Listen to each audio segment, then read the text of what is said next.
잠금 해제 시간입니다. 양지수 모두 다 빨간불 켜고 있고요. 어제 많이 밀렸던 코스닥은 일단은 어제 한 절반 가까이를 되돌리려 하는 움직임 나오고 있습니다. 어제보다 올라가는 테마의 범위가 굉장히 많아졌다라는 게 오늘의 특징이겠죠.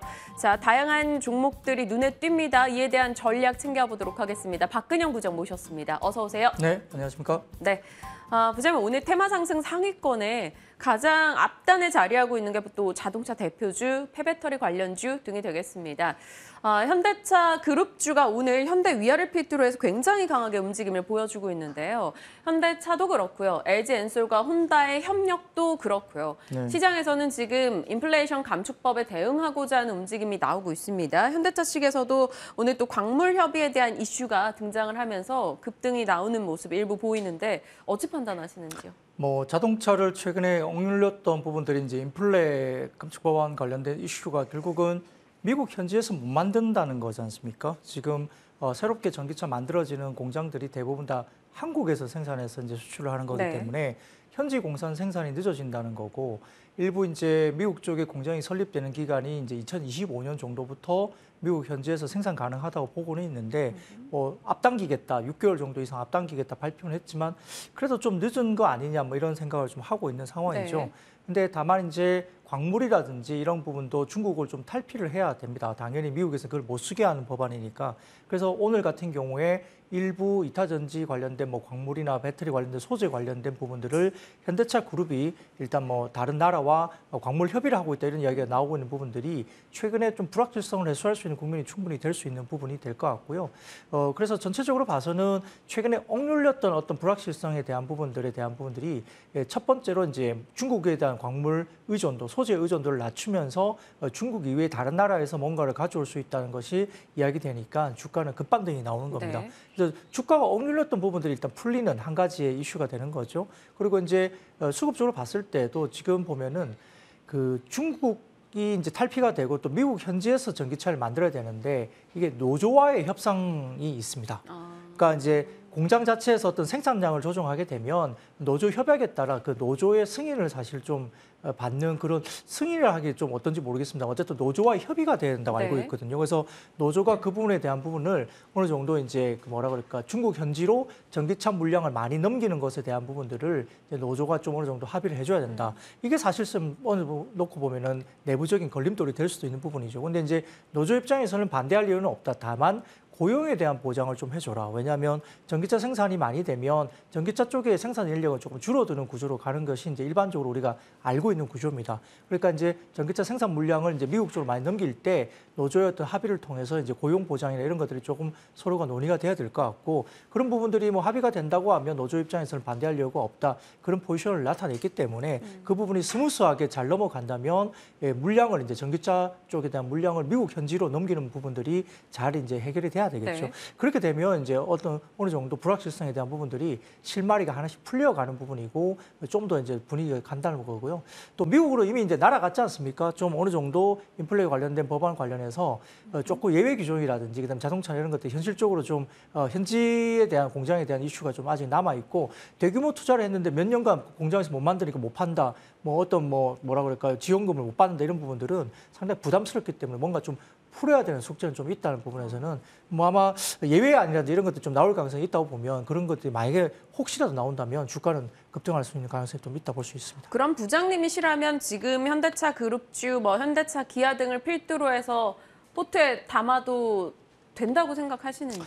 길게 보면 어차피 현대기아가 최근에 전기차 쪽에서 선전을 하고 있고요. 테슬라가 독주를 하고 있지만 잘 팔고 있습니다. 유럽 쪽이나 미국 쪽이 그렇기 때문에 사실 오늘 위아 같은 경우가 더 많이 올라가죠. 위아가 더 많이 올라가는 이유는 미국 현장에 공장을 짓게 되면 위아가 가장 추세입니다. 왜냐하면 공작 기계가 이제 거의 기계가 들어가니까. 그래서 새로운 신축 공장에 대한 수혜는 위아가 가장 크다. 이런 부분에서는 탑픽으로 좀 오늘 많이 올라가는 것 같고 그 외에도 만도라든지 뭐 완성차까지 올라가는 모습은 결국은 이 자동차 섹터에 대한 부분 실적은 굉장히 좋을 거예요. 근데 글로벌 자동차들이 다 대부분 다 실적이 좋을 거기 때문에 결국은 전기차와 관련된 인플레 방지 법안에서 어떻게 솔루션을 갖고 가느냐. 그래서 전기차에 대한 비전이 어떻게 명확하게 나오냐의 부분들이 이 주가에 대한 바로미터가 될 수 있기 때문에 이러한 것들을 하나씩 해결하는 부분들이 오늘 아까 말씀하셨던 중국 이외의 소재를 다른 나라에서 어떤 가져오는 부분에 대한 계약을 한다. 이런 것들에 대한 호재가 좀 오늘 반영되는 것이 아닌가 싶습니다. 네.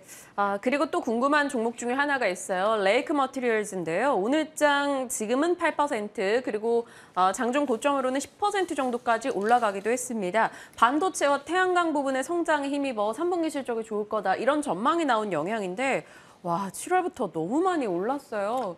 이 종목 어떻게 전략을 짤까요? 네, 뭐 태양광 쪽은 여전히 이제 캐파에 대한 초입 부분입니다. 그래서 짧게 끝날 분위기는 사실 좀 아닐 것 같다는 생각은 듭니다.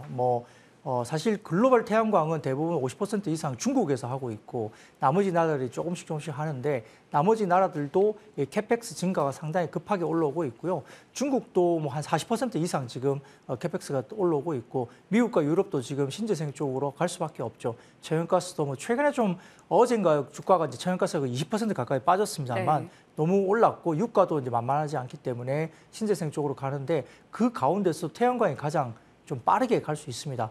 뭐 풍력 같은 경우는 5년 이상 걸리는 프로젝트고요. 태양광 같은 경우는 한 2년 정도 이상 걸리는데 아마 정부 보조금이라든지 다른 것들이 뭔가 환경을 만들어주면 뭐 1년에서 6개월 정도까지도 태양광 설치가 상당히 빨라질 수 있는 그런 어떤 여러 가지 환경이 된다고 하니까 빠르게 갈 수 있는 부분들이 역시 태양광입니다. 여기에 따라서 최근에 뭐 하나솔루션이나 이런 모듈 업체도 괜찮고요. 그다음에 레이크 머티리얼즈 같은 태양광 시장 성장에 대한 수혜주도 괜찮습니다.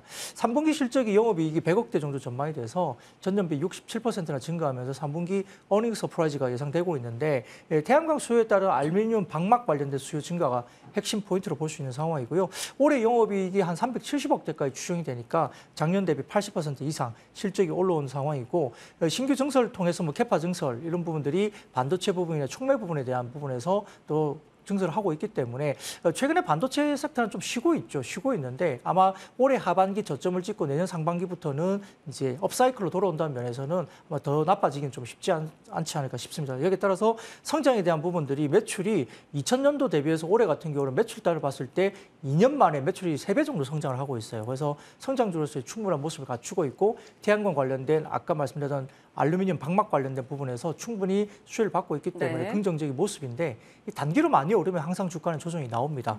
그러니까 이격을 잘 보시면서 트레이딩 하시는 게 좋겠습니다. 네, 레이크 머티리얼즈의 방향에 대해서는 이야기를 해주셨어요. 다만 급등에 대한 부담은 어느 정도 반영을 해야 될 것이다라는 판단입니다. 잘 지켜보시길 바라겠고요. 잔금 해제 종목 확인해 보시죠. 열어보면 첫 번째 종목은 진성TC입니다. 오르는 원자재값 2차 랠리 올 것인가. 원자재값이 올라간다는 건 결국 판가를 넘길 수 있는 것인가가 관건이 될 것 같은데요. 좀 짚어보죠. 지난 금요일에 이 현대건설기계 등을 필두로 해서 건설기계 섹터가 중국 부양책 이슈로 인해서 올랐었고요. 어제장은 또 시장 영향이 다 빠졌습니다. 진성TC도 마찬가지인데 이 능력을 갖고 있는 업체입니까? 네, 실제 아까 말씀드렸던 광물 있지 않습니까? 우리가 이제 일반적으로 건설기계라고 하면 인프라 투자가 많이 생성되면 건설기계 관련돼 좋을 수 있는데 이 두 번째로 보는 게 최근에 이슈가 되는 것은 결국 광물 채굴입니다. 채굴. 그러니까 이제 탄광을 포함해서 네. 리튬 뭐 여러 가지 뭐 이 니켈 이런 것들에 대한 광물 채굴이 상당히 많이 이제 지금 성장되고 있고 이 부분에 대한 것들이 결국은 건설기계 쪽에 호재로 또 이야기될 수 있는 부분이어서 새로운 광물 자원에 대한 개발이 이슈가 상당히 많이 불거진다는 것이 건설기계의 초반적인 추가적인 어떤 모멘텀을 볼 수 있습니다.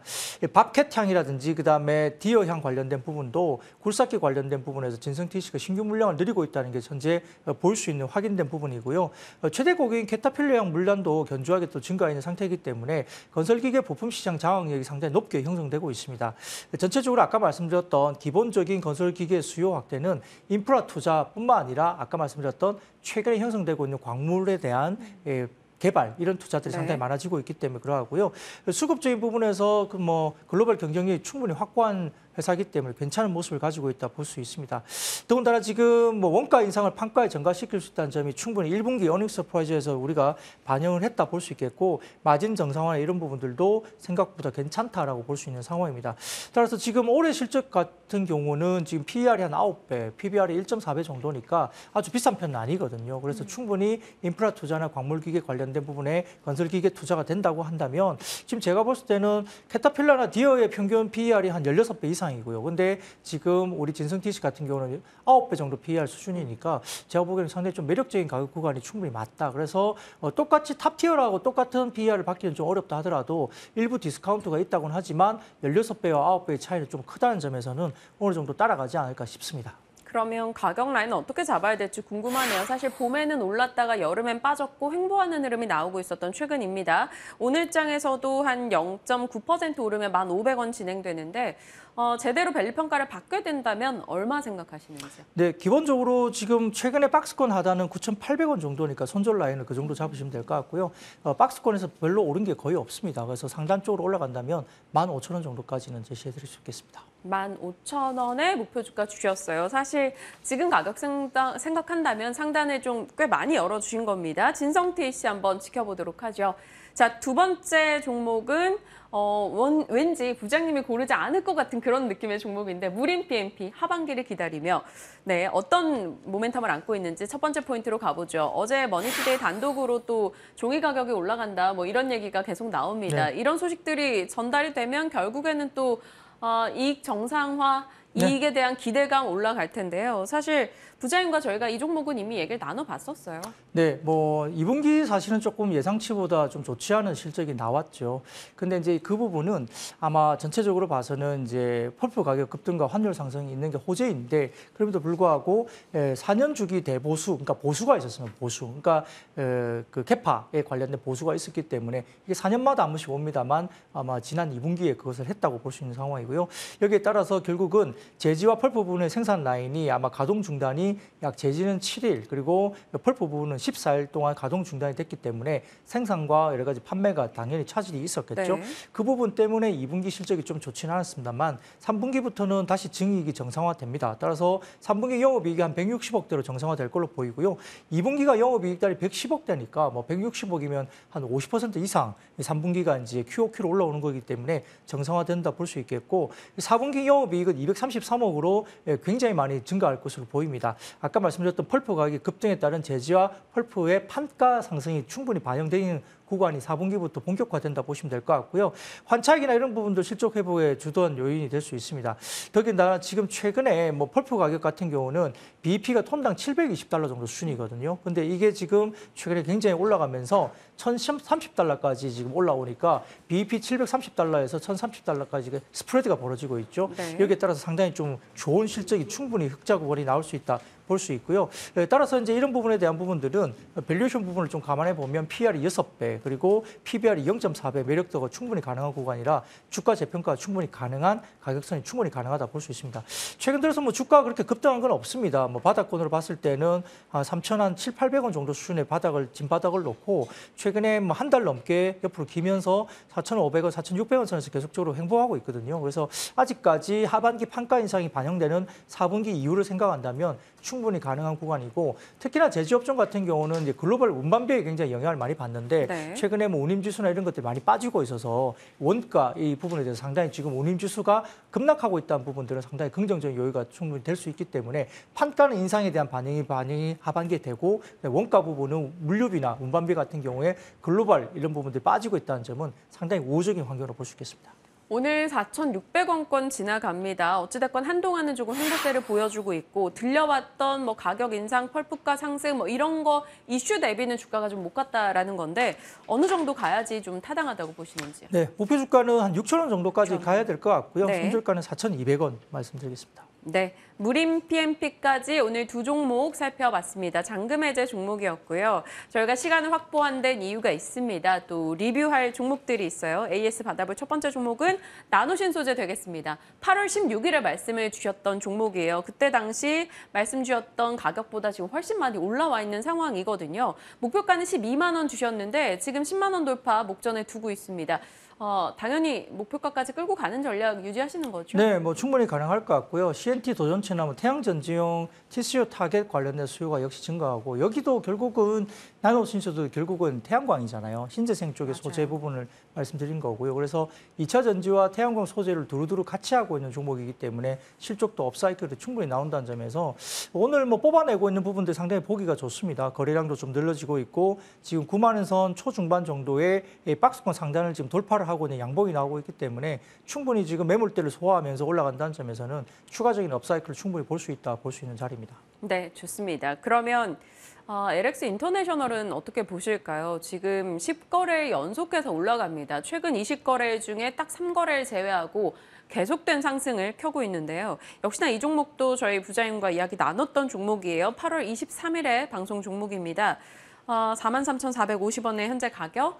물론 목표가는 45,000원 주셨습니다만 사실 이 정도 올라왔으면 또 이익 챙겨야 되나라는 생각이 들어서요. 네, 뭐 기술적으로 사실 보면 이격이 굉장히 많이 벌어져서요. 네. 조금 이제 살짝 갖고 계시다면 조금 덜어놨다가 뭐 다시 이제 눌림목을 접근하는 게 좋지 않을까 싶은데요. 결국 LX 인터내셔널 같은 경우는 3분기가 역대급 이익이 나올 가능성이 높습니다. 뭐 여러 가지 물류 부분은 영업이익이 약간 둔화될 수 있겠지만은 에너지나 뭐 트레이딩 부분이 상당히 충분히 상쇄할 수 있다 볼 수 있겠고 3분기 실적이 굉장히 기대감이 높거든요. 그래서 그 전까지는 조금 더 이어질 수 있지만 사실 최근에 주가 오른 것이 쉬지 않고 거의 2주 가까이 계속적으로 네. 올라왔기 때문에 약간 이격에 대한 부담이 충분히 있는 자리니까요. 그런 부분들 좀 감안하면서 보시고 그다음에 지금 이 부분은 결국 이제 광산에 대한 뭐 가격에 대한 이슈가 또 있잖아요. 이 회사 같은 경우는 아마 니켈인가요? 광산에 대한 계약을 할 가능성이 네네. 높습니다. 그러니까 그 모멘텀을 갖고 지금 주가들이 미리 선반영되면서 올라가고 있기 때문에 요즘에 다 이제 모자란 게 전부 다 뭐 니켈 뭐부터 시작해서 다 이제 리튬 다 모자라죠. 이런 네. 부분에 대한 이슈가 있기 때문에